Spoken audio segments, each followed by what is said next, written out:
कीर्तनरूपी नवसंचिता नमस्तस्य नमस्तस्य नमस्तस्य नमो नमः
योगी संस्थानवर योगी बाबांच्या जयंतीच्या निमित्ताने चालत आलेला सप्ताह आणि सप्ताहाची दुसऱ्या दिवसाची सेवा माझ्या वाट्याला आली.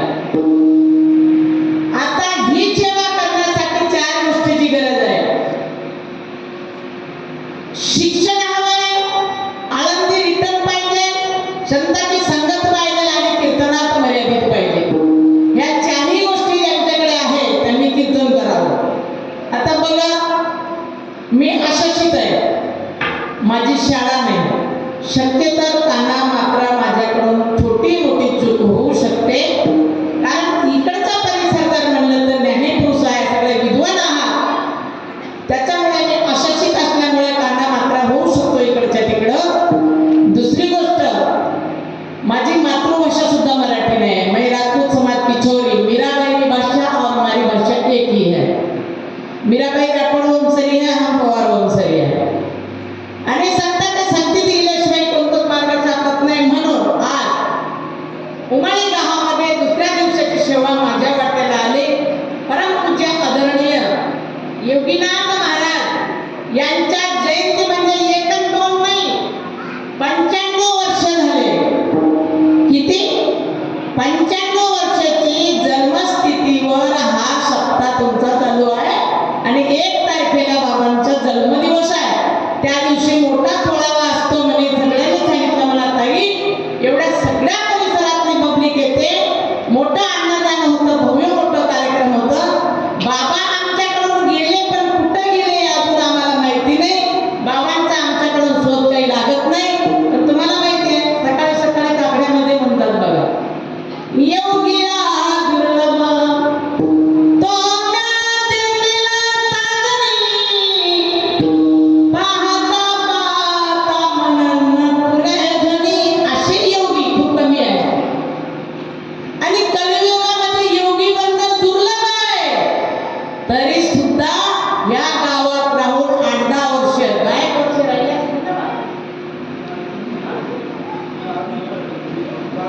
20 वर्ष आहे, 20 वर्षे तुमच्यामध्ये राहून मार्गदर्शन करून आज जरी तुम्हाला ते इथं दिसत नाही, पण बाबा इथं आहात, तुमच्या जवळच आहे, ते लांब नाही. म्हणून बाबांची जयंती 95व्या वर्षाची जयंतीच्या निमित्ताने दुसऱ्या दिवसाची सेवा माझ्यासारख्या ओम योगी नमो नमः, श्री योगी नमो नमः.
परमपूज्य परशुराम रामात्मज श्री दिनकर महाराज उमाळीकर यांचं भागवत कथा पण चालू आहे. आज दुसरा दिवस होता, ते काही कारणाने बाहेर कार्यक्रमाला गेले असतील किंवा उपस्थित असतील, कीर्तनाला सांगता येणार नाही. आणि कालबी कीर्तन बाल कीर्तनकार हरिभक्त परायण पूजन परमपूज्य आदरणीय प्रसन्न महाराज धोरण उमाळी, काल त्यांचं कीर्तन झालं. इकडं गावातलाच बाळ आहे, पण छान काल कार्यक्रम झाला असं मला मंडळीनं सांगितलं. अशिक्षित आणि सुशिक्षित फरक आहे थोडंसं. दुसरी गोष्ट, टाळकरी मृदुंगमणी सगळे संस्थेत राहणारे, संस्थेला वावरून राहणारे चांगले मोठे अधिकारी, चांगले मोठे कलाकार, गायनाचार्य सारखे आपले बाबांचे नाव मी कुणाचं घेत नाही, एवढ्या लोकांचं नाव घ्यायला आपल्याजवळ वेळ नाही. पेटी मास्तर दोन्ही हत्यार आहे, पक्वाचे मृदुंगमणी हत्यार, पण उलटच चाललं की कीर्तन गेलं कामात. कीर्तनाची मजा फक्त पक्वाजावर आहे, पेटीचा कीर्तनाचा काही संबंध नाही. का नाही ते मी सांगते मी. म्हणून पूर्ण कलाकार काही परिसरातले असतील, काही गावातले असतील, काही बाहेरून बोलवले असतील. आदरणीय भाऊ परमपूज्य प्रल्हाद दादा यांनी विनंती केली, ताई साहेब तुम्हाला या सप्त्याला यावंच लागेल, प्रत्येक वेळेला मला नाकार देता. योगी महाराज संस्थांमध्ये तुम्ही एकच वेळ कार्यक्रम करून जा, तुमच्या लक्षात येऊन जाईल काय आहे ते. पण मग कार्यक्रम घ्यायला पाहिजे, पण माझं राहणं जवळचं नाही आहे. नाशिकहून इथपर्यंत गाडी जर आणली तर तुम्ही सांगा गाडीला, पेट्रोल गाडीला खर्च किती लागेल. आणि हे खर्चावर नाही, हे काही पैशावर नाही. भक्ती नुसता पैशावर नसते, काही वेळेला फुकट बी कीर्तन करावं लागते. कीर्तनकार महाराजांनी अभिमान करू नये का, ज्या वेळेला एखाद्या वेळेला एखाद्यावर नसलं, त्यांची इच्छा जर आपलं कीर्तन घ्यायची असली, त्यांनी कसं करावं, नुसता पैशावर नसतंय. त्याच्यामुळे म्हटलं मी गाडीनं न येता बसनं येईल, पण तुम्हाला एक तारीख देते म्हणून आजची सेवा तुम्हाला देऊन टाकली. कारण मी आधीच बोलले, माझी मातृभाषा मराठी नाही आहे, राजस्थानी आहे. राजस्थानी, गुजराती, मारवाडीमध्ये मिश्रण होते माझी भाषा. पहिले मी भाषाने आरंभ करू, बाद मी कीर्तन करू. हरी हरी काना रे काना रे काना, हे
संतांची निंदा करणारा व्यक्ती कुठपर्यंत जाणार आहे?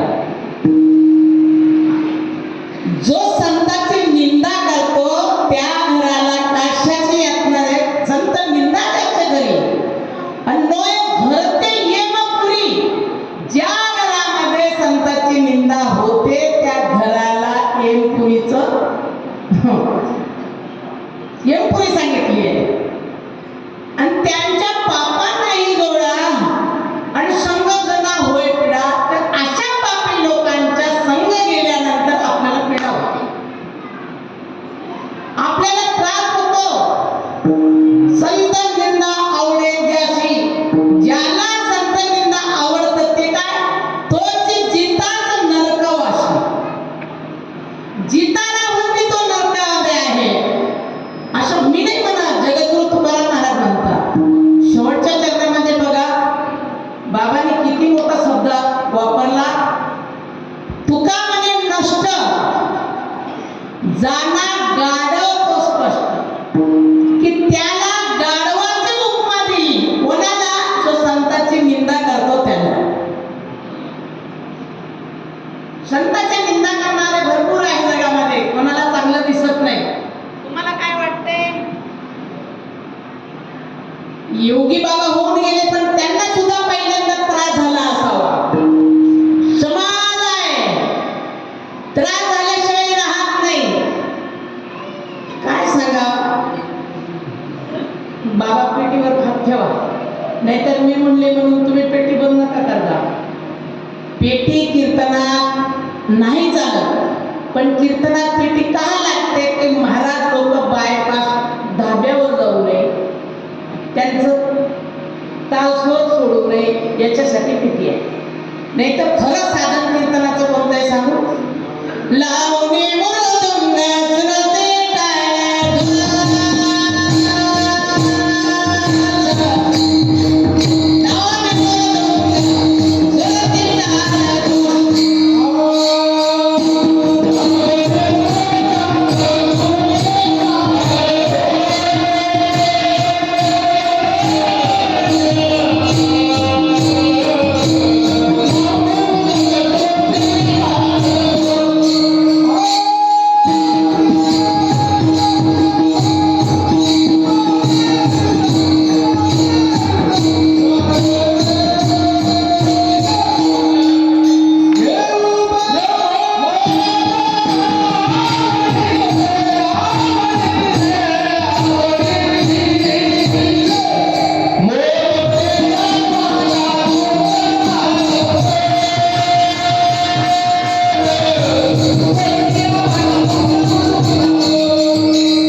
केला राजभार चाले ऐशा. पण पेटी आपल्याला बाहेर पडू देत नाही. स्वर पक्का असला तर पेटीला. आता मला पेटीचं स्वर कळत नाही, पक्वाच किती मध्ये लावलं ते सुद्धा मला कळत नाही. पण मात्र आई बापांच्या आशीर्वादाने, गुरुच्या आशीर्वादाने, गुरु से कपट मित्र से चोरी के होय निर्धन के होय कोणी, गुरुवर विश्वासम फलदायकम. गुरुवर विश्वास केला म्हणून इथपर्यंत पोहोचला. तुम्हाला माहिती आहे परीक्षित राजा, भागवत मध्ये वर्णन येणारच आहे, तुम्हाला ऐकायला मिळणारच आहे. परीक्षित राजा कोणाचा मुलगा आहे? कोण्या खानदानीचा आहे? पंडू राजांच्या खानदानीतला नातू नाही, पंतू आहे. पंडू राजांचा मुलगा अर्जुन, अर्जुन का बेटा अभिमन्यू, अभिमन्यू की पत्नी उत्तरा, आणि उत्तराच्या गर्भातून जन्माला आलेला परीक्षित राजा. ज्या भगवंताने गर्भामध्ये जाऊन सांभाळ केलं, अशा राजाला 7व्याच दिवशी मृत्यू येणार आहे. याला कारण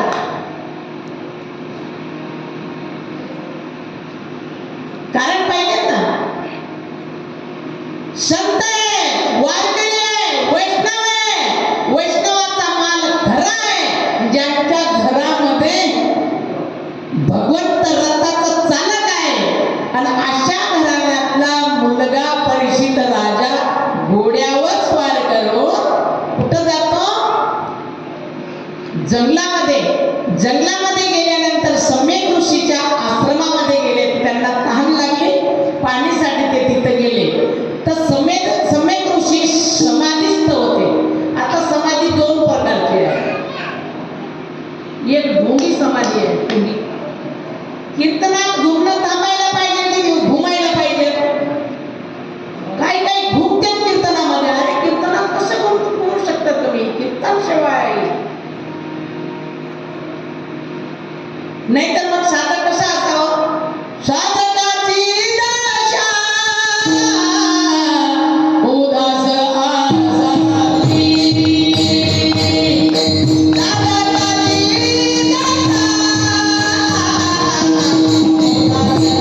असल्यामुळे त्यांनी काही परीक्षित राजाकडे पाहिलं नाही, पण हा राजा असल्यामुळे अभिमान आला आणि पटकन त्या कुट्यामध्ये प्रवेश केला.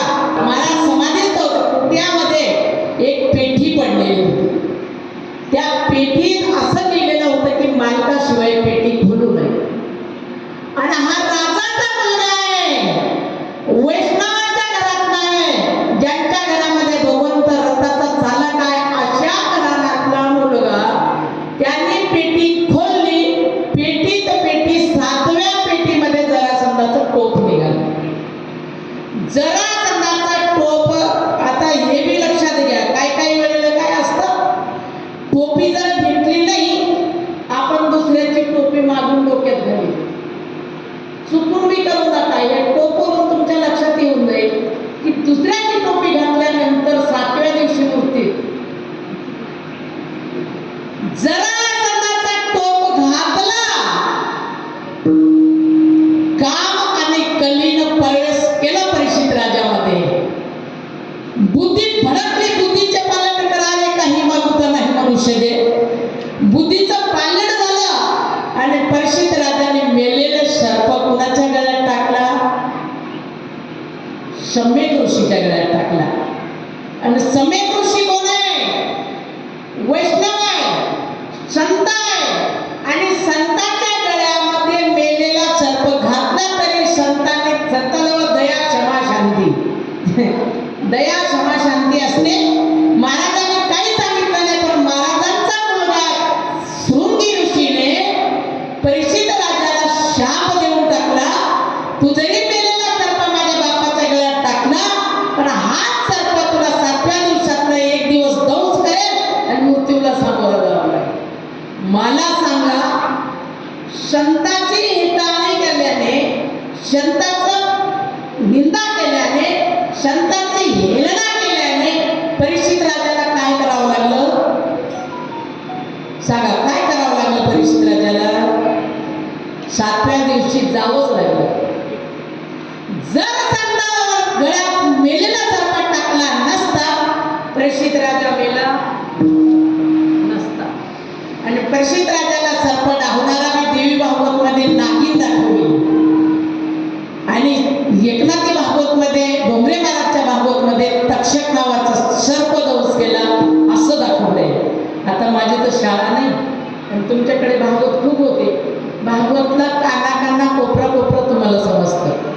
तसं रामायणचं जर म्हणलं ना मी, तर रामायणमध्ये काय, मग रामायण 4 शब्दात रामायण कळायला पाहिजे. 4 शब्द म्हणजे बघा, दशरथ राजाला किती पत्नी होत्या? मी तुम्हाला विचारते, बोलायला पाहिजे माझ्या कीर्तनात म्हणून सांगते. दशरथ राजाला किती पत्नी?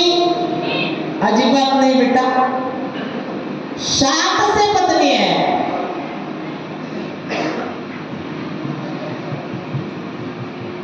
रथ, एका रथावर 70 पत्नी, तर 10 रथावर पत्नी किती झाले? 7.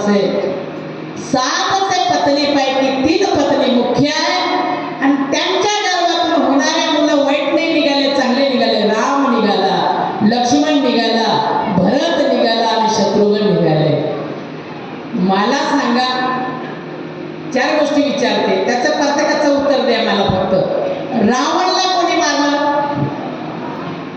रामाने मारलंच नाही. मी सांगते तुम्हाला पुढं काय होणार आहे. वालीला कोणी मारलं? रामच म्हणणार आहे मी, बरोबर आहे. तुम्ही सांगता तेही बरोबर आहे, पण कशा कारणाने केलं हे आपल्याला माहित पाहिजे. जाऊ दे. कर्णाला कोणी मारलं? अर्जुनाने. आणि हिरण्यकश्यपाला कोणी मारलं? तुम्ही नरसिंह अवतार घेतला, भगवंतांनी मारलं, बस एवढंच सांगणार आहे. पण यांना मारायला कारणीभूत कोण आहे सांगू?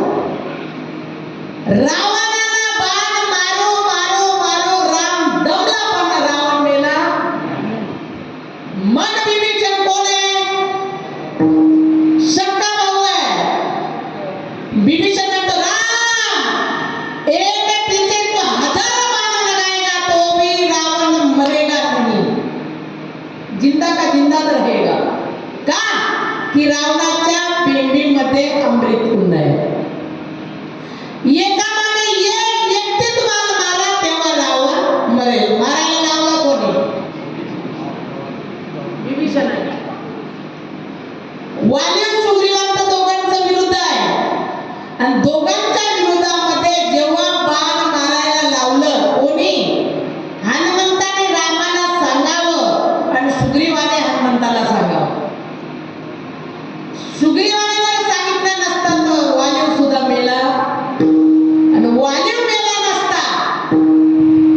जेव्हा आपण म्हणतो ना माझी बायको घेतली, माझं पोरांचं नुकसान केलं, अमकं केलं ढमकं केलं, तसं वालीव सुग्रीवमध्ये सुद्धा झालं होतं की सुग्रीवाची पत्नी वालीवनं घरात ठेवली, त्याच्यावर आरोप आणला. वालीव म्हणतो ती माझ्या घरातली व्यक्ती आहे, माझं घर आहे, तिचं पण घर आहे, मी तिला घरातून कसं काय बाहेर काढू शकतो? सुग्रीवाने सुद्धा वालीवला मारायला लावलं. इकडं सांगा जेव्हा कुरुक्षेत्रामध्ये विरुद्ध चालू आहे, कर्णाच्या रथाचं पायतण तुटले, चाक मोडले गेलं, कर्ण खाली उतरला आणि मग कृष्णाने सांगितलं, कृष्णाने अर्जुना लगा दे बाण.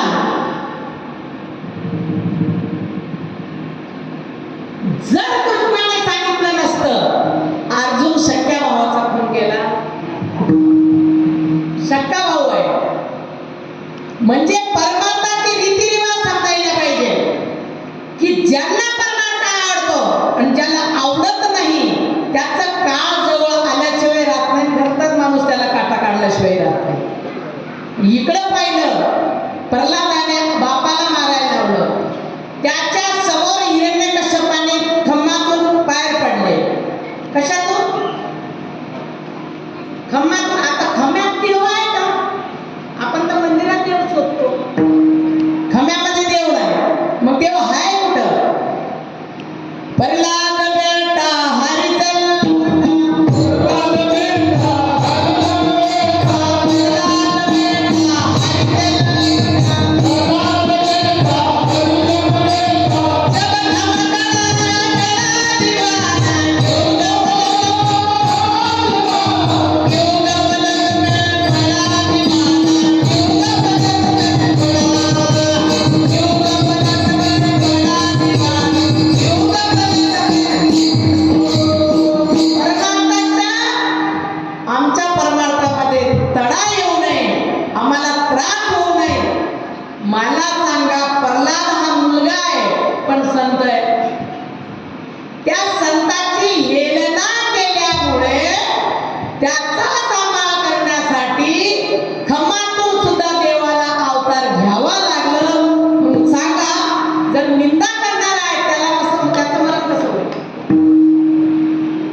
काटा काढल्याशिवाय राहत नाही देव. प्रयत्न करून बघा. मीराबाई राजपूत समाजाची छोरी थी, पण मीराबाईला पूर्ण समाज निंदायचा. पूर्ण समाज निंदा करायचा मीराबाईचा. का करायचा? मीराबाईला देव आवडत होता. मीराबाई पायात घुंगरू बांधला, हातामध्ये घुंगरू बांधला, चिपळी घेतली की भजनाला सुरुवात करायची. मैंने रटना लगाई प्रभू तेरे नाम की किशोरी,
घनिष्ठ संबंध आहे.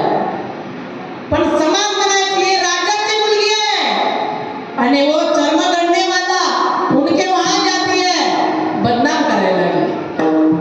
मीराबाईने बदनाम लोकांना करू दिलं, पण देवाचं नामस्मरण सोडलं नाही. बाई नाची रे, बाई नाची रे, बाई नाची रे, बाई नाची रे, पग घुंघरू बांध मीरा नाची, पग घुंघरू बांध मीरा नाची, पग घुंघरू बांध मीरा नाची. लोग गए मीराबाई रे बावरी बाप गए कुलनासी, विस्का प्याला राणाजीने भेजन पिवत मीरा हसी. सगळ्या समाजाने निंदा करायला सुरुवात केली. सगळ्या समाजाने जरी निंदा केली तरी मीराबाईने परमार्थ सोडला. अहो कमी वयामध्ये मीराबाईला मुलबाळ झालं नाही, त्याच्या आधी विधवा झाल्या मीराबाई. आणि त्या मीराबाईनं त्या द्वारकाधीश कृष्णाला आपलासा बनवलं तरी समाजाला गॅरंटी आली नाही. हरी गुण गावत नाचूंगी नाचूंगी नाचूंगी नाचूंगी, मैं तो हरी गुण गावत नाचूंगी. अपने मंदिर में बैठ बैठ कर, अपने मंदिर में बैठ बैठ कर, गीता भागवत वाचूंगी, नाचूंगी नाचूंगी मैं हरि गुण गावत नाचूंगी. अशी नाचणारी मीराबाई. आणि समाजाने निंदा केल्यामुळे काय केलं मीराबाईनं? एक सखी आली, पंच बसवला गावातला. आणि पहिले लोक पंच बसवायचे, आता नाही ते पंच, आता पोलीस स्टेशन सोपाने सरळ. काय करता लोक? पंच बसवता का? थोडासा वाद झाला की पुढे जाता पोलीस स्टेशनला. पहिलं तसं नव्हतं. पंच बसवला आणि त्या पंचामध्ये सगळ्यांचं म्हणणं झालं की आज मीराबाईचा आपण चांगला नवरदेव पाहून लग्न करून टाकू. इतनी में मीराबाई उठी. मीराबाईने सांगितलं मला लग्न करायचं, मी लग्न करणार, पण कोणा संग? मी लग्न करणार पण कोणा संग? माझ्या भगवंत संग. मैं तो ऐसे वर्त करे जो मुझे अवर मर जाए, मैं तो वरु श्री कृष्ण को तुम्हारा जीवड़ा अमर हो जाए. मैं तो ऐसे वर को क्या करे जो उपजे और मर जाए, मैं तो वरु श्री कृष्ण को तुम्हारा चुडलो अमर रह जाए. चुडलो म्हणजे काय? हातातल्या बांगड्या. आहे तुमच्या काचाच्या बांगड्या तुमच्या हातामध्ये? काचाच्या बांगड्या. बांगड्याचा जेवढा आवाज थनथन करतो तेवढा तुमचा पतीचा आयुष्य वाढतोय. पण आता काचाच्या बांगड्या कुठं राहिल्या? आता सगळं मॅचिंग निघाले. साडी मॅचिंग, ब्लाऊज मॅचिंग, सगळं मॅचिंग, नपालिश मॅचिंग. माझं आयुष्य गेलं, मी कधी मेहंदी लग्न लावली नाही.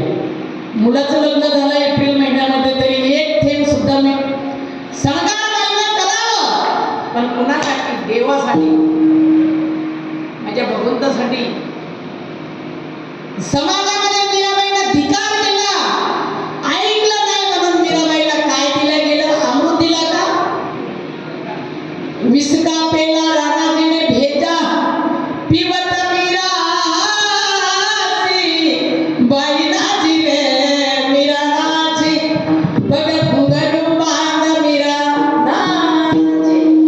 विस्का पेला दिला तरी मीरा मेली नाही. पेला देणारा कोण आहे? राणाजी. निंदा करणारा समाज आहे. विसाचा पेलाने मीराबाई मेली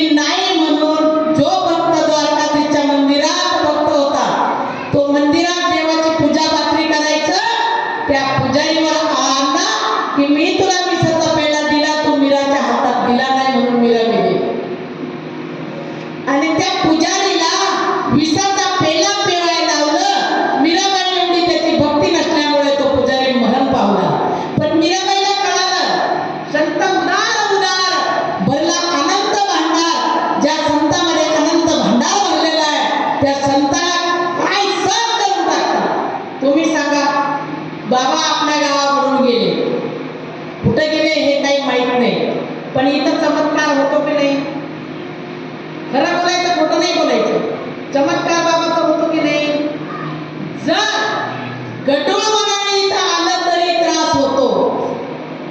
मला असं ऐकायला मिळालं, परमपूज्य आदरणीय मातोश्री आमच्या आईच्या समान असणारे गोदावरीताई मुंडे यांना इथं बोलवलं होतं कार्यक्रमासाठी, आणि त्या कार्यक्रमामध्ये त्यांचा ऑटोमॅटिक आवाज गेला. म्हणजे कशा कारणाने गेला?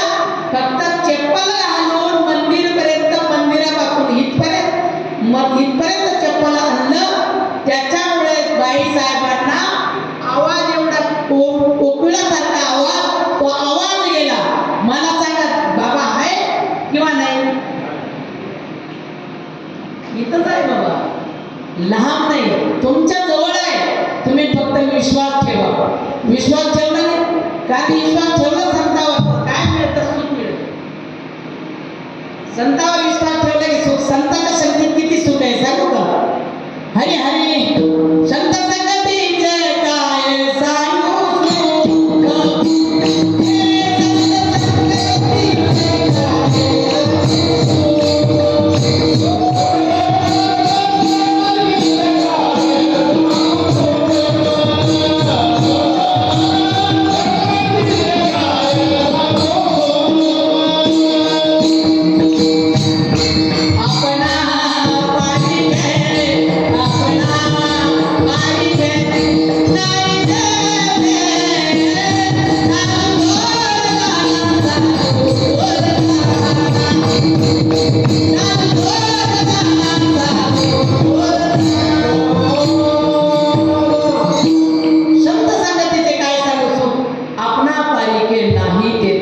संताजवळ गेल्याने सुखाची प्राप्ती होते.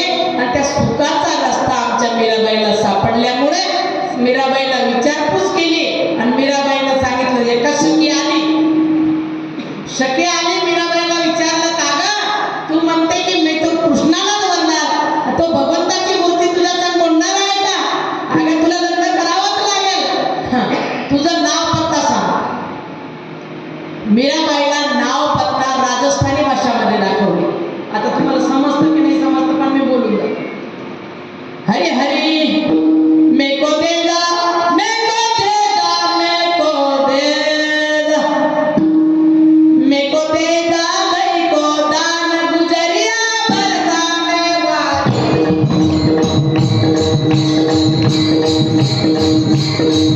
मेको देगा, मेको देगा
त्याची चंबा चौकशी करू नका.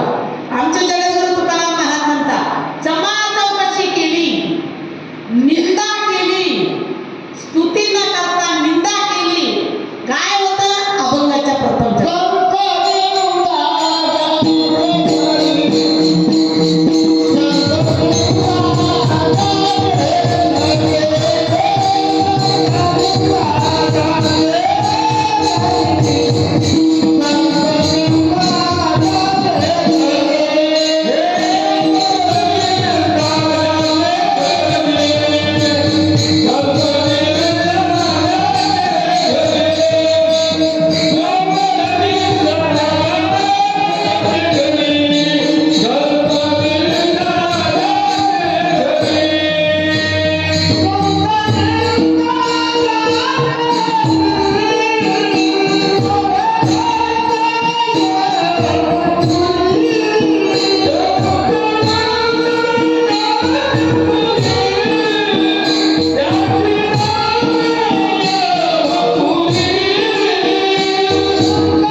जगद्गुरु तुकाराम महाराज म्हणतात, ते घर येलपुरी आहे. निंदा नाही करायला पाहिजे. तुम्हाला माहिती आहे, निंदा करणारा, दारू पिणारा, काळे पिशवीतलं खाणारा, भावाभावाचा जमू न देणारा, आई वडिलांना न सांभाळणारा, अशा पापी आणि अशा पापी माणसाच्या संग जना होय पिढा, अशा माणसात आपली जर गाठ पडली तर काय होतं? अभंगाच्या दुसऱ्या चरणात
समजून घ्यायचा 100% आजचा दिवस आपला वाटोळाचा झाला. का म्हणते मी असं? रामायणामध्ये रामाला वनवासाला जावं लागलं, याला कारण काय आहे? रामाला वनवासाला कोणी पाठवलं?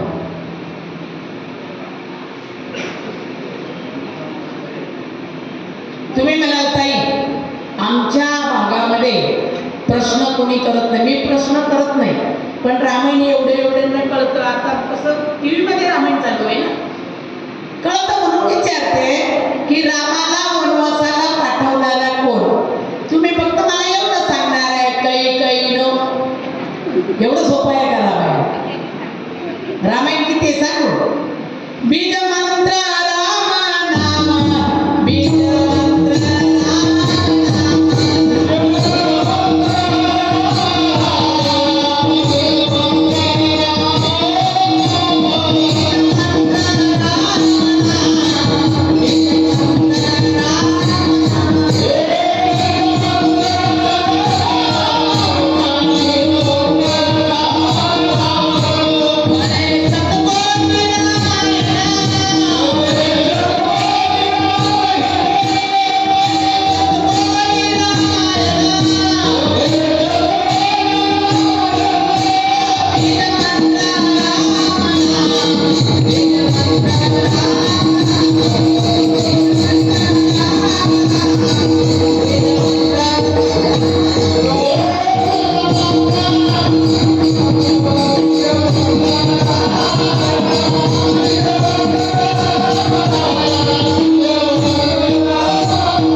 तो रावणाच्या बंदीखान्यामध्ये जेवढे देव आहेत ना, त्यांची सुट्टी होणार नाही, रावण मरणार नाही, राम राजगादी पर बैठ जाएगा. तो तू नीचे जा और क्या कर, मंत्राचं बुद्धीचं पालन कर. सरस्वती मातेनं मंत्राच्या बुद्धीचं पालन केलं, बुद्धी भडकवली आणि मंत्रा पळतच गेली. कैकेयी मातेला मिठी मारली. मिठी मारल्यामुळे कैकेयी मातेचं बुद्धीचं पालन झालं आणि तिला जे 2 वर दिलं होतं तिला आठवण आली आणि मंत्रात सांगितलं, कैकेयी 2 वर मागे ये ना तू. 2 वर तो ले ले. राम वनवास, भरत राजगादी. हे दोन्ही वर जर कैकेयीनं मागितलं नसतं, सरस्वती मातेने मंत्राचं जर बुद्धीचं पालन केलं नसतं, तर कैकेयी मातेचं बुद्धीचं पालन झालं नसतं. कैकेयी एवढी मूर्ख थोडी होती. अति प्रेम होतं रामावतीचं. पण खास म्हणजे या सगळ्या देवांनी मीटिंग बसून सरस्वतीला पाठवलं, तिचं बुद्धीचं पालन करायला लावलं आणि रामाला वनवासाला पाठवलं. मला सांगा, रावणाचा विनाश कशामुळे झाला?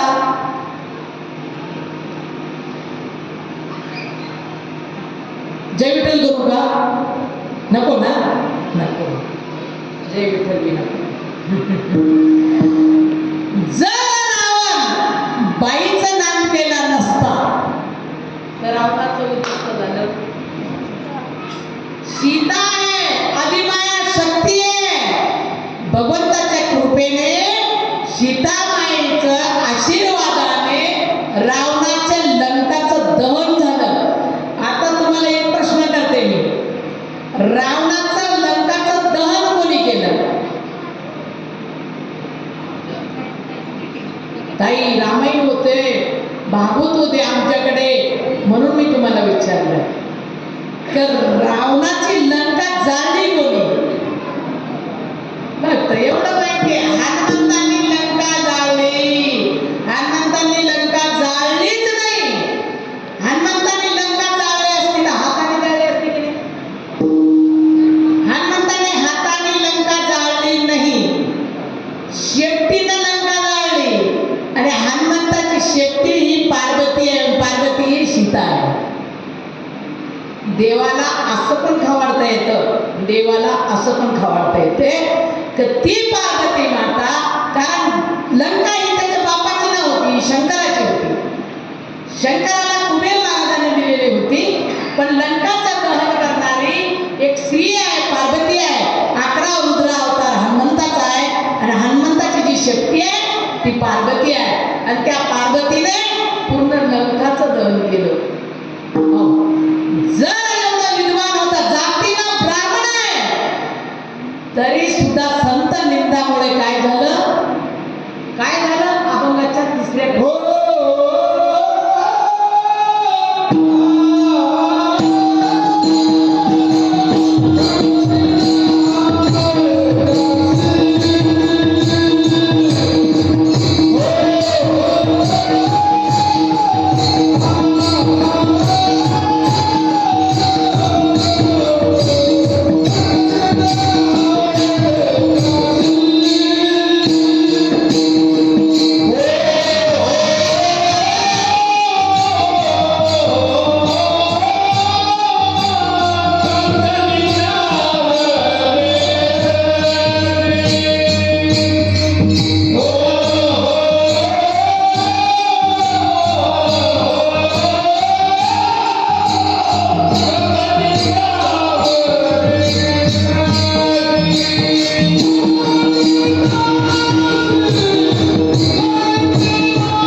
त्या रावणाने आमच्या सीताबाईचं छळ केल्यामुळे पूर्ण लंकाचं दहन झालं.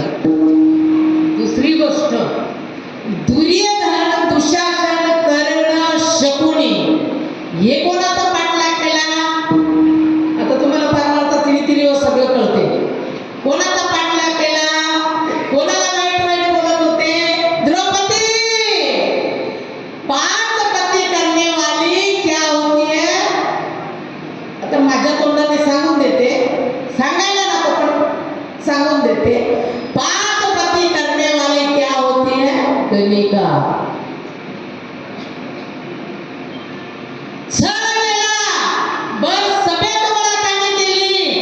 साडी ओढली. काय सांगावं तुम्हाला? साडी. दुशासन हाथ पसारे, मेरी तन की चीर उतारे, मैं बीच सभा में घेरी, मैं शरण पड़ी हूँ तेरी. दुर्योधन कपट चलाया, सब पांडव राज्य हराया, मैं बीच सभा में घेरी, मैं शरण पड़ी हूँ तेरी. ये दुर्योधनाचं आणि रावणाचं उद्ध्वस्त जर झाला असेल फक्त बाई, म्हणजे रावण मेला नाही आणि दुर्योधन बी मेला नाही. अजून आहे ना. आज कोणाकडे कधी जायचं इथं सांगता नाही हो. तुमच्याकडे मेला असेल तर मला सांगता येणार नाही, पण आमच्याकडे अजून कसं आहे सांगू का? शाळेतून दप्तर घेऊन पोरगी निघाली, हे वाटतं चाललं मला. गरगर मुकड काला काला चष्मा, करी समा, नाही लग्न. परदेसी परदेसी मुझे छोड़ के, मुझे काढना पायात चप्पल केलं. कायला सोडी ती? सोडूच नको. आज बरे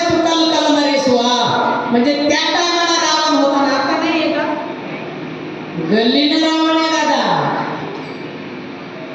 ज्यांनी जर एकदम बाईचा नाद केला तर त्यांचं काय झालं, उद्ध्वस्त झाला, उद्ध्वस्त.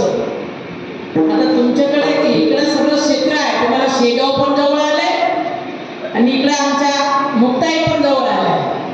आज मुक्ताईमुळे 3 गाडी काढून दिल्या मुक्ताई नगर मधून आम्ही, 4थ्या गाडीत डबले मी म्हणजे कीर्तन झालं आपले.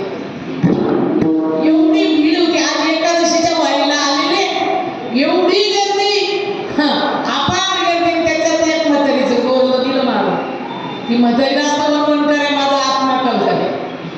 ड्रायव्हरचं पाय पडले, मी महाराज मला कीर्तनाला जायचंय, मी लांबून आले, मला काही करा तुम्ही, तुमच्या साईडनं काय होईना पण येऊ द्या.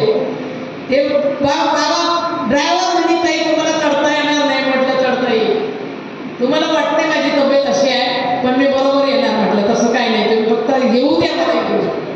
ते मुक्ताईनगरला ते दरवाजातून घुसले, 4 गाडी काढल्या, 5व्या गाडीत आम्ही आलो.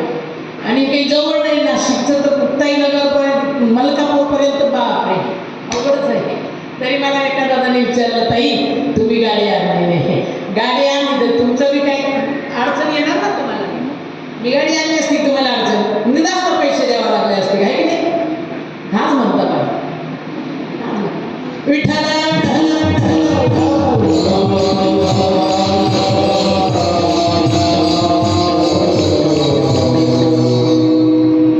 तुमच्या गावामध्ये पत्ते कोणी खेळतात का. मी शास्त्र सोडून कीर्तन करत नाही, पण पत्ता पण शास्त्रात आहे म्हणून मी पहिला शास्त्र दाखवून देणार, त्याच्यानंतर पत्त्यापर्यंत. पत्ता खेळतात पहिलं खेळता ना बरं.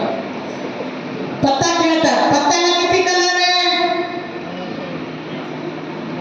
आपल्याला थोडा वेळ राहिला, 10 मिनिटं बाकी आहे कीर्तनाला जय विठ्ठल करायला. फक्त पत्त्याला कलर किती आहे तेवढं सांगा. अजिबात नाही तर म्हणजे तुम्ही पत्ते खेळत नाही. कारण पत्त्याला 2च कलर आहे, एक ब्लॅक आणि एक लाल. त्याचं वर्णन 4 आहे, किडवर, इस्पिक, चौकट, बदाम. पत्ता किती आहे, 52 आहे. 52 पत्ता का बनवला, जिसने बनाया जुआ उसका नहीं हुआ. नळ राजाने 52 गड हारला होता, पण नळ राजांची पत्नी दमयंती पतिव्रता होती, तिनं तिचं राज्य तिला परत घेता आलं. तसं तुम्ही पहिल्यांदा तुमच्या बहिला विचारा, मी जर हरवले, घरातलं काही शेती गेली किंवा पैसा गेला किंवा गाडी गाण ठेवली, पहिलं बाईला विचार, त्याच्यानंतर तिथं शिलगायला जाय. पत्त्याचा 5 डाव आहे आणि आमच्या शास्त्रातले सुद्धा 5 डाव आहे. पहिले शास्त्रातला सांगू पत्त्याचा सांगू. पत्त्याचा सांगू. पहिला डाव खेळवंटीला वाळवंटी गाणी.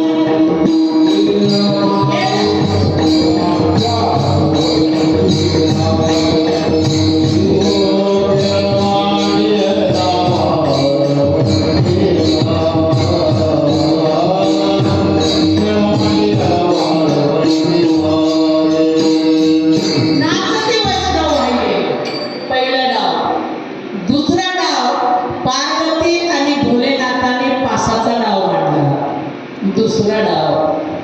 तिसरा डाव एका शकीनं खेळला कृष्णासाठी. अपने मंदिर में बैठ बैठ कर गीता भागवत वाचूंगी म्हणणारे मीराबाई त्याच्याच पदमध्ये दाखवले. एक सकीनं पत्ताचा डाव नाही खेळला, तिनं 5चा डाव मारला. अपने श्याम संगे चौपाट रंगती,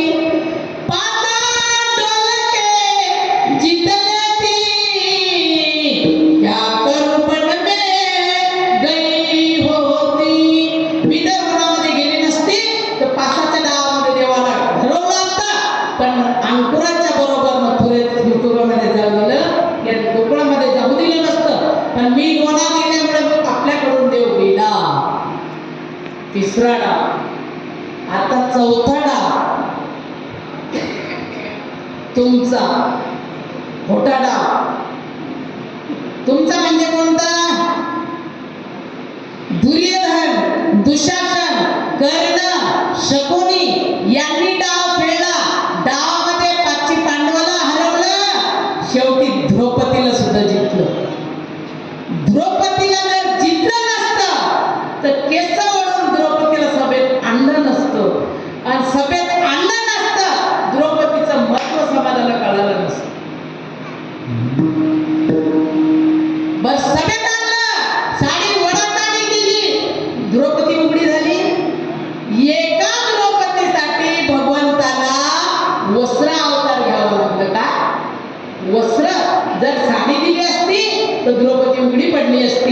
मग सभेत द्रौपदीची लाच ठेवली.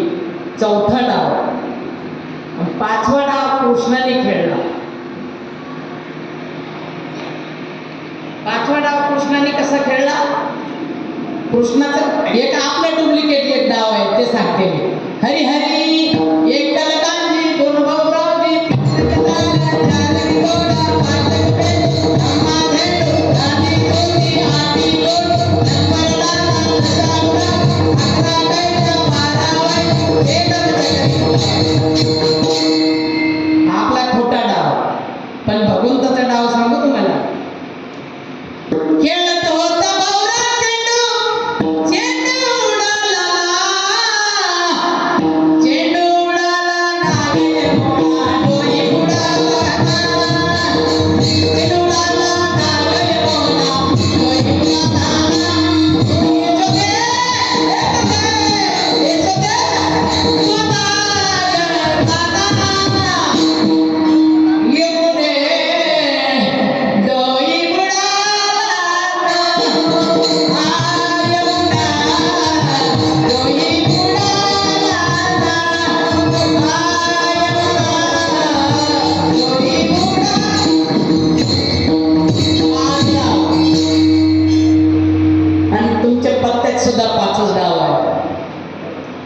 तीन पत्ती तिरेट, पाच पत्ती झूठ, 9 पत्ती किट्टी, 13 पत्ती रिमी आणि एक आहे फटकी. तुम्हाला वाटत असेल बाईला एवढं कसं काय, मला तारीख भेटली नाही. मग तुम्ही डब्याला टाइमपास बसता की नाही? मग मी बी डब्याला टाइमपास बसवते. त्याच्यामुळे पत्त्याचा डाव मला कळतो. पत्त्याच्या डावामध्ये एक पक्की एक कच्ची 2 पिरियड झालं की डबा मारला. पण 151 मार्क झाल्यावर काय होतं? 151 मार्क झाल्यानंतर तुला पुन्हा डावामध्ये बसता येत नाही. Get out. उडला. अरे उडला नाही, कायमचा उडला. दिवसभर पत्ता खेळणं तुम्हाला माझं मिसरी आहे, मी सांगू शकत नाही. हे काम फक्त कुणाचं हे तुम्ही ध्यानात ठेवा. पण त्यांना सुद्धा देव कळाले. रामायणामध्ये जेव्हा भगवंत वनवासाला चालले तेव्हा वनवासाला अवधीचे सगळे नर नारी होते. सगळ्यांना सांगितलं प्रभूने, जितने भी नर और नारी हैं लौट के घर चले जाओ. लेकिन उसमें थे, हे तुम्ही समजायचं. मी इथं सांगणार नाही, माझा अधिकार नाही तेवढा सांगायचा. मी तो शब्द सांगणार नाही, पण तुमच्या लक्षात येऊन जाईल. तरी तिथं बसून ते लोक भजन करत होते. कसं भजन सांगू का? हरी हरी रामाजियो रे बाहों में आजा, दया करके दर्शन तुम्हारा दिला जा. रामाजियो तुम मेरी माता, तुम मेरा पिता, तुम मेरे बंधु, तू ही मेरा दाता. आपने मिलन को सीता माँ को लाना, दया करके दर्शन तुम्हारा दिलाना. मग पत्ता आपल्याला दिवसभर पिसावं लागते. हे 5 डाव तुमचे झाले. पत्ताचं ऐकून घ्या. पहिल्यांदा फक्त राजा होता. त्यांनी लग्न केलं, राणीला आणलं. राणी आणि राजाच्या हाताखाली राहणारा कोण आहे? गुलाम. फिर 10वीं बनाई विजयादशमी, फिर 9वीं बनाई रामनवमी, फिर 8वीं बनाई गोकुल अष्टमी, फिर 7वीं बनाई सप्तमी, फिर 6वीं बनाई षडविकार, फिर 5वीं बनाई 5 तत्व, फिर 4था बनाई क्षत्रिय ब्राह्मण वैश्य शूद्र, फिर 3वीं बनाई आकाश पाताल मृत्युलोक, फिर बनाई दुरी. दुरी कोणाला म्हणतात सांगू? कीर्तनकारला तो अभंग जर घेतलं तर कीर्तनच करता येत नाही. तो अभंग त्याला घ्यावाच लागते. आणि त्या अभंगातला हा शब्द आहे, तो हा विठ्ठल विठ्ठल बरवा, तो हा माधव बरवा. तो भगवंत, हा आपण पत्ते किती झाले आपले? किती झाले? जोराने सांगा, माझ्याकडे आवाजच येत नाही. 12 झाले. आता तुम्ही म्हणता खेळलो नाही, मग हे 12 पत्ते तुम्हाला कसं कळत? आता मी विचारलं तर नाही, तुम्ही पत्ते खेळता का? तुम्ही मला उत्तर काय दिलं? एकाने हो म्हणले, बाकीच्यांनी नाही म्हणले. मग तुम्ही जर पत्ता खेळत नाही तर तुम्हाला कसं कळालं हे 12? जसं 12 पत्ता काही कामात येत नाही, त्याच्यातला एकुलता एक पत्ता कोणता राहिला आपला? सगळ्या पत्ताला मारणारा किस्मिक एका.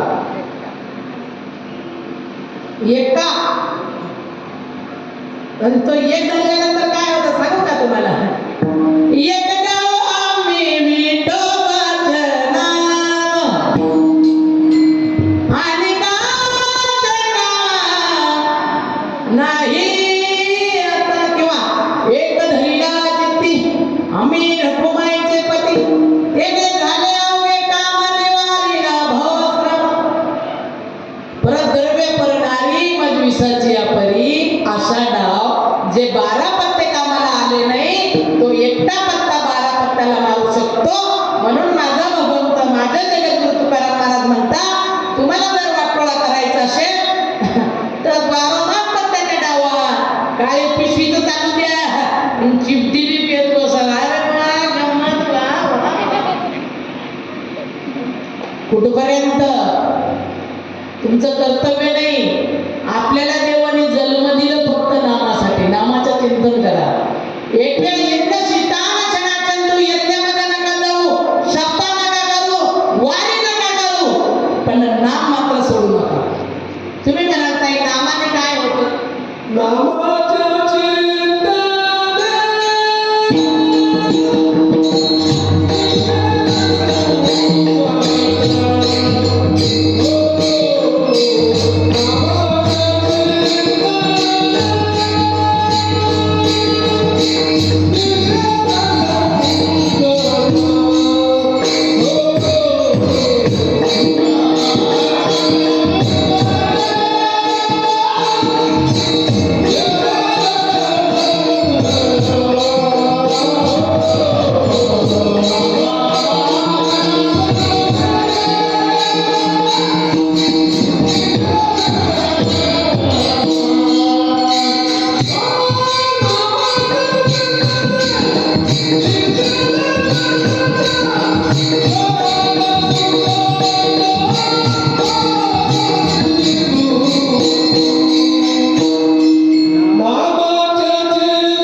कोणत्याही संकटात जरी तुम्ही अडचणीत पडले तरी नाम घ्या.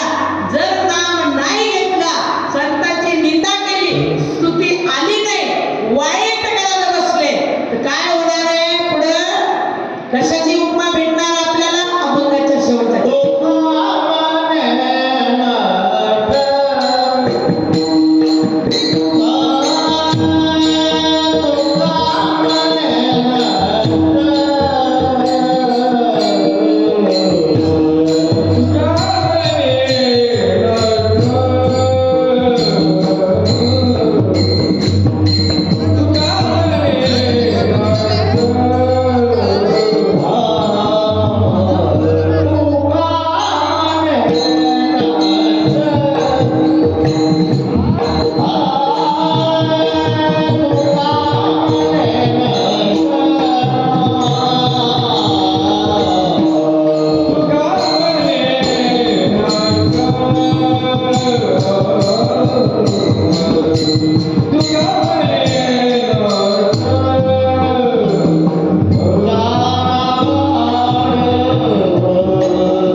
सारखे वागणारे लोक चांगल्या लोकांना त्रास देतात.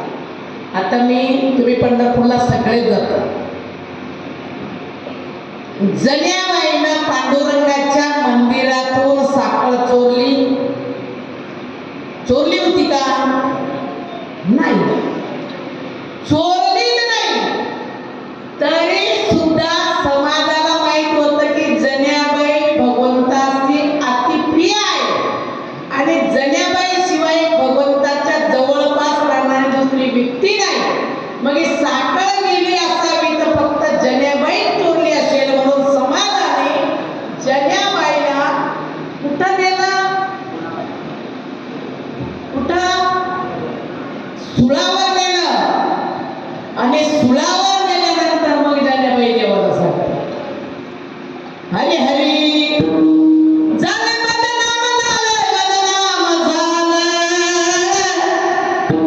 बदनाम, झाले बदनाम देवा तुझे पायी चित्त संसारी नागा. झाले बदनाम देवा तुझे पायी चित्त संसारी नागा नाही.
समाजाने, हाच समाज, हेच मनुष्य, हेच नरनारी सगळ्यांनी जण्याबाईची निंदा केली आणि जण्याबाईला सुळावर नेलं. सुळावर चढायच्या आधी जण्याबाईनं देवाला शिव्या द्यायला सुरुवात केली.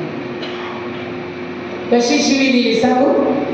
अरे अरे विठ्या, अरे अरे विठ्या, मूळ मायेच्या करड्या.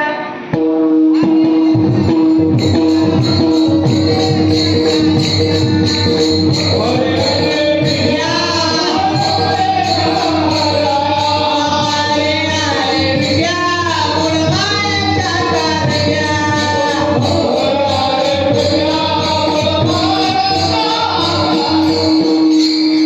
तुझी रांड रंडकी. आता हा शब्द काही वापरला नाही, तुम्हाला कुठेतरी सुचला असेल.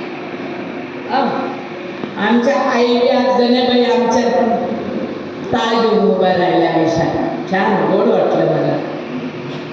जण्याबाई म्हणते, देवा तुझं मड मी गाडल्याशिवाय राहणार नाही. तुझी रांड रंडकी हो. मी न काही करता जर मला सुळावर आणलं तोपर्यंत भगवंत जण्याबाई शिव्या देत होती, तोपर्यंत भगवंताने खाली मार घातली.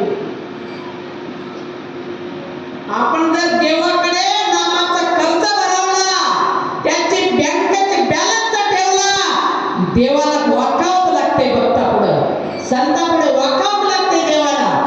देव लांब नाही, देव आपल्या जवळ आहे. देव आधी संत आधी संत मग देव आहे.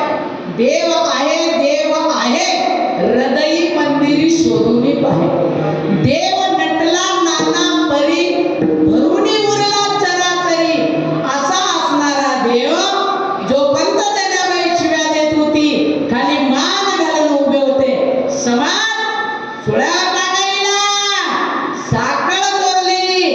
कुण्या समाजाची आहे, कुण्या जातीची आहे, हिचा आई बापाचा पत्ता नाही, हिला सोडायचं नाही. पण पांडुरंग आहे तो. सुद्धा वापरला जाण्या पाहिजे. घाण घाण शिव्या देते पांडुरंगाला आणि पांडुरंगाने वरमान केली, सुळाकडे नजर टाकली. काय झालं बघू, सुळाचं पाणी होऊन गेलं. मग माझ्या मताने आपल्या शरीरामध्ये जेवढी दुर्गंधी आहे ती आपल्याला सांडायची आहे, काढायची आहे. याच्यासाठी आपण देवाचं नामस्मरण करायला पाहिजे, जेणेकरून संतांची सेवा तुमच्याकडून घडत नाही ना, कमीत कमी त्याची निंदा सुद्धा करू नये. संत निंदा खूप अवघड आहे आणि ती निंदा केलं ना तर काय सांगितलं, घराला येमपुरी सांगितली, जितात नरकवासी दाखवले.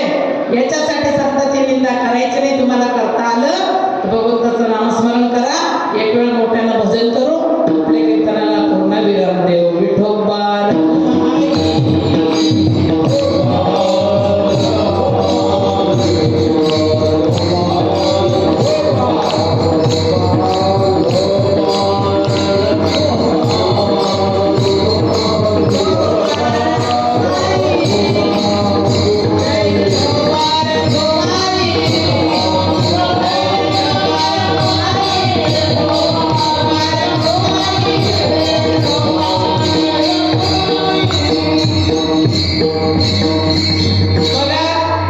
कीर्तन सेवा संपली आहे, पण माझी एक गवळण होईपर्यंत कोणीच उठायचं नाही. कारण त्या ताईन त्या मला आधीच म्हणल्या की ताई कीर्तन झाल्यावर एक गवळण म्हण जा बरं.